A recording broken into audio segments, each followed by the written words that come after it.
Hi guys, how are you doing? Welcome back to the channel. My name is Neil. Today we're going to talk about the rigs, I guess you can call it a rig, that I use to make YouTube videos for you guys. Also, we are going to talk about the Schecter Solo-II Evil Twin behind me now. When I receive a guitar, I usually do like a first impressions unboxing type video, a playthrough, and then when I send the guitar back to whoever sent me it, I usually do like a video saying how it fared after a few weeks. The Schecter Solo-II I actually own, so it's probably about time I did that video, but I won't be sending it back because I actually bought it. Let's go.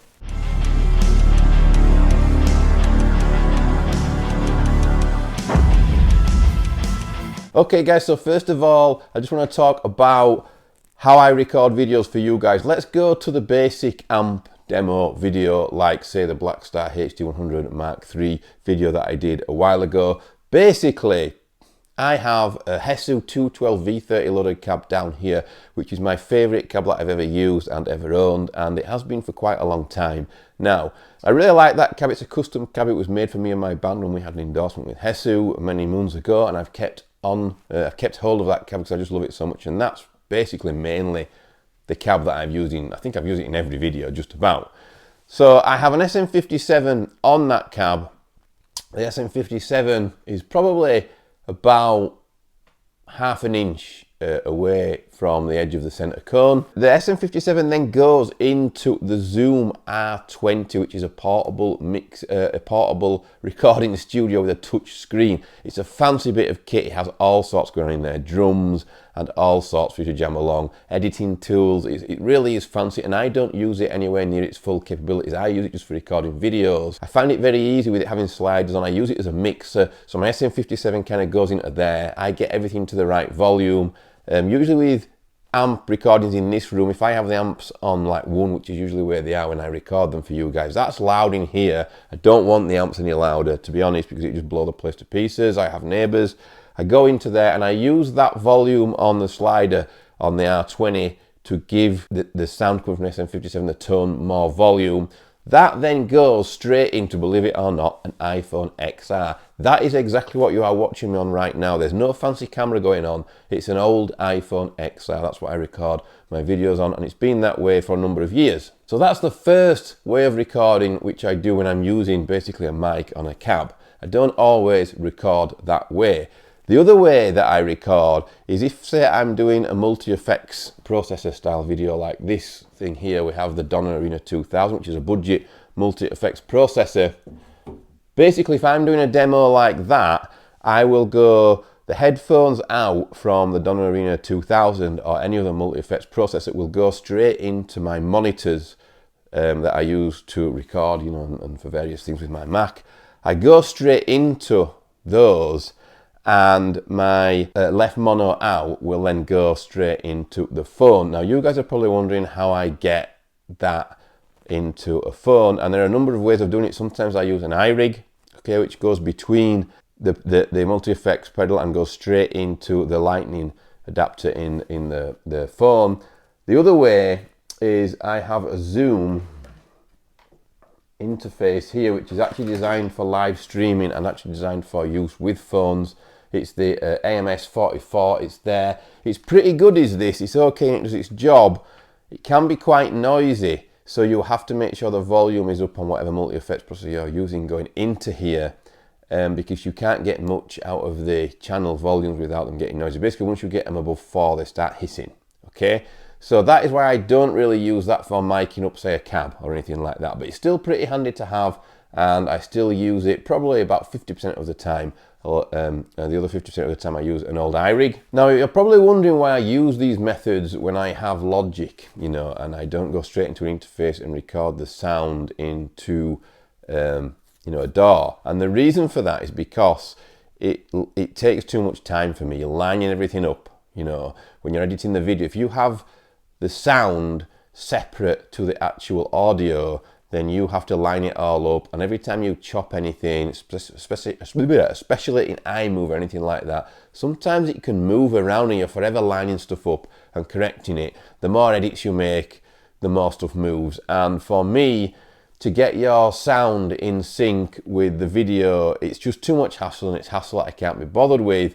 So to save money and to save time, I basically want everything all on one file, which is why you don't see me talking in between. Like, say, a lot of guys who do amp demos, they will go, I'm just going to turn the treble up a bit here, blah, blah, blah. And they'll turn the treble up and you can hear them doing it all together. That's why I dial the settings in, do the recording, and you just see me change them without me telling you that I'm changing them. That could be done differently, because I could go into the R20 with a vocal mic and I could do it that way. And sometimes I think about doing it that way. But for me, definitely the reason I don't record the audio of the guitar separate to the stuff you are seeing visually, the video, is because I don't want the hassle of lining it up. Okay, if it's all on one file and it's already in sync and I don't have to worry about desyncing stuff. Something you might want to think about if you have you know, if you're using iMovie or anything like that, you know, any editing software on your phone or anything like that that's pretty basic. You know,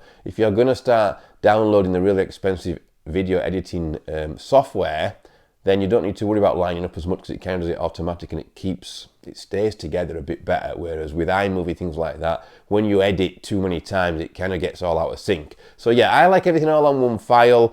That's the reason I do things like I do them. The other reason why I do them like this is actually because I want you guys to kind of get the raw tone. You know, I don't want to change things for you guys, so what you're hearing on the other end is completely fabricated almost, you know, post EQ, things like that. You can't really mess with the tone doing things the way I do them.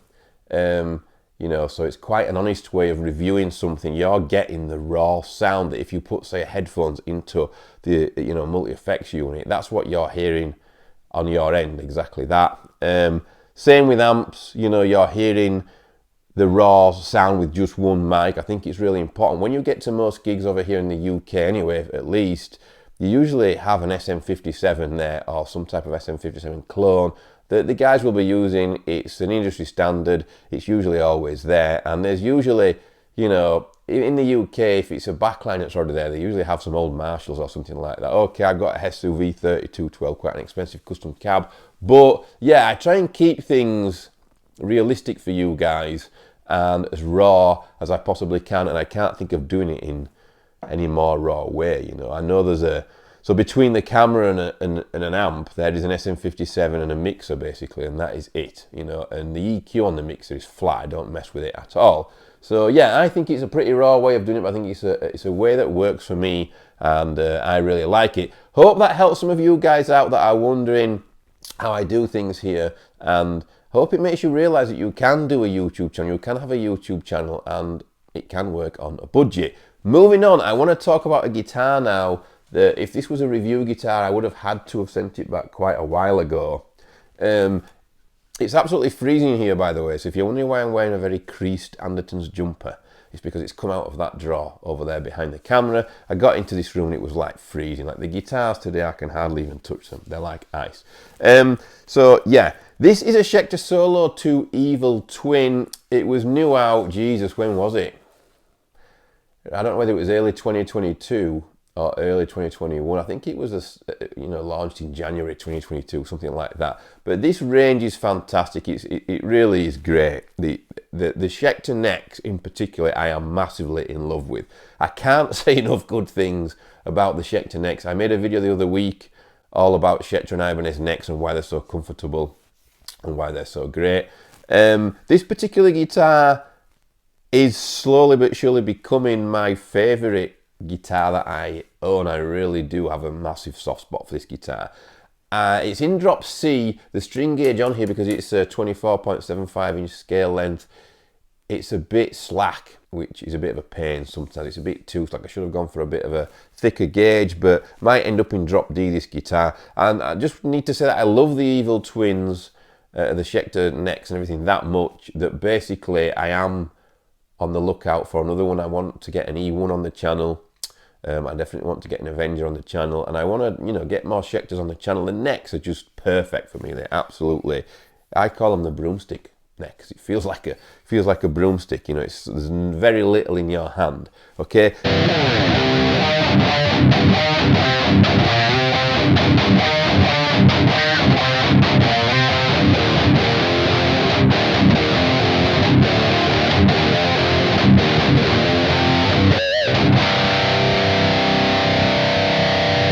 The guitar itself is quality made. South Korea, you know, massive fan of the South Korean factories, you guys know. It's pretty flawless. It's quite a hard build, obviously from the amount of pieces of different wood going on. You know, is this 7 pieces, I think, or something like that? 7 different types of wood, all glued together. Stainless steel frets, Schecter locking tuners, Fishman Fluence modern humbuckers in there, Tone Pro's bridge. You know, it's very high spec. The body is super slim. Now, if there's anything I could change about this guitar, I would actually not have a super slim body. I'd have a full thickness body, but keep the super thin neck, because body depth and body thickness and body weight to me doesn't matter. You know, I like to have a big, thick, chunky body under my arm. So the only thing I would change about these is the thickness of the body. They're super slimline, and that's the idea behind the Evil Twin range. But for me, I don't mind a massive thick body there. You know, I'm a bit old school like that, especially when it's a single cut like this. Love the headstock. I think they've done a really good job of that. It is actually, the Gibson headstock actually fits in there. I don't know if you guys know about that, but it actually fits in there. It's the open book headstock shape thing, whatever the hell it's called. Yeah, it fits in there. This is like the reverse version of it, which is pretty clever of them doing that, actually. But yeah, I love the guitar.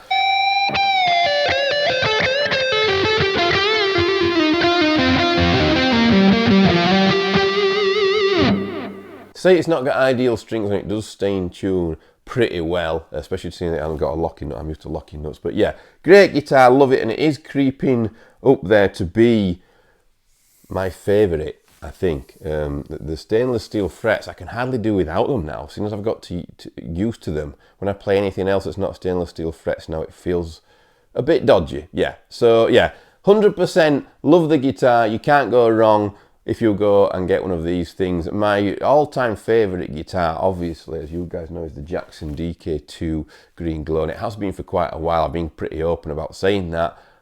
I think this is going to eventually knock that off the top spot, and if this doesn't, then probably another Schecter Evil Twin will do if I get my hands on one. So that's it for today's video. I hope that you enjoyed the video. I know there's been a lot of talking and not much playing. I just want to say a huge thanks as well to you guys for getting me over the 7K mark. One thing I've noticed as well for you budding YouTubers out there, that when you get over the 7K subs mark, for some reason my views have gone really high. Like, I don't know why it's happened or how it's happened. I've not done anything any different, but for some reason, once I got over 7K subs, my views are always around the 2K mark or above within a week, whereas before I was struggling to get over 1K. So it's a massive difference for some reason, but who knows how YouTube works? I definitely don't. Thanks very much for watching, guys. Hope you enjoyed the video, and I'll see you all soon.